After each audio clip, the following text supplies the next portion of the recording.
Psalms saam met my Rinus van Sandwyk van Sion in Parys. Vanmôre Psalm 150.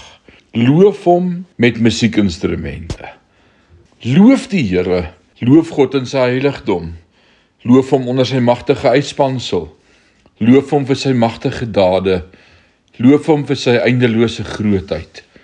Loof hom met die ramshoring. Loof hom met die lier en harp. Loof hom met tamboerijn en koordanse. Loof hom met snaarinstrumente en fluite. Loof hom met klank van simbale. Loof hom met galmende simbale. Laat alles wat lewe die Here loof. Loof die Here.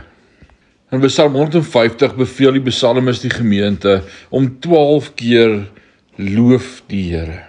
Gewoonlik roep lofpsalm mense nie net op om God te loof nie, maar gee hulle ook redes om dit te doen. Psalm 150 is ongewoon in hierdie opsig. Dit gee geen rede om God te loof nie. Miskien is dit omdat die psalmis in die slotpsalm weet dat hy reeds oorvloedige redes deur die psalmboek verskaf het. Ons het 'n lang pad gekom sedert ons reis deur die psalmboek begin het. Ons weet dat die lewe nie altyd maklik is nie. Daar was baie klaagliedere in hierdie boek wat die probleem van vyand, siekte, sonde en onrus beskryf. Reg deur die psalm sien ons egter die stabiliserende teenwoordigheid van God. Hy is die een wat ons geskep het, vir ons sorg, ons gebed hoor en vir ons redding werk. Veral hoe hy kies om met ons vyande te handel. Dit is dan gepas om aan die einde van hierdie boek herinner te word aan alles wat God gedoen het en sal doen. In sommige opsigte voorspel hierdie einde van die Bybel en Openbaring.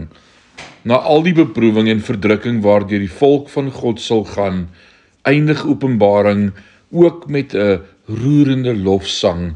Halleluja, want die Here God, die Almagtige, is die koning. Laat ons bly wees en hom heerlikheid gee. Openbaring 19 vers 6 en 7.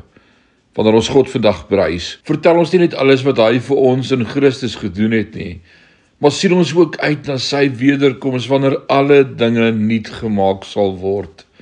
Openbaring herinner ons, hy wat van hierdie dinge getuig sê, ja, kom gou. Amen. Kom Here Jesus. Ek wil vanmôre uitroep, halleluja, wat beteken aan God al die eer.